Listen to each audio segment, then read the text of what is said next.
This is Steve Pastillo from P2 Automation. Here I'm going to show you how to group and subtotal the values in a view in Dynamics 365 and Power Apps. Let's say I want to group by stage, for example. I can click the drop-down menu and then just group. The system will take my opportunities and group them in 3 simple rows in this case, and displays the number of records in each group. One click of the arrow and I can see those records.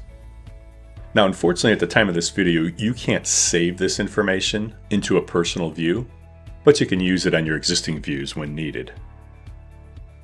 You can also group by a date column. When you do that, the system asks how you want to group those dates. Do you want to do it by year, quarter, month? I'll do month.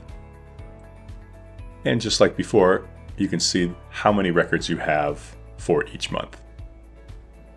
Now, you can't group on a numerical value like this one, but you can on this one.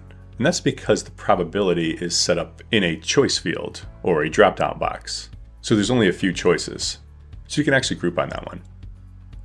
So this is showing all my opportunities that are guaranteed to close. These are the ones that are 25%, 50%, 75%. And the last thing we could do here is total. So if I want to see the total amount of these opportunities, I can do that. And I can actually average them out, show me the max, the min, but I'll sum these up.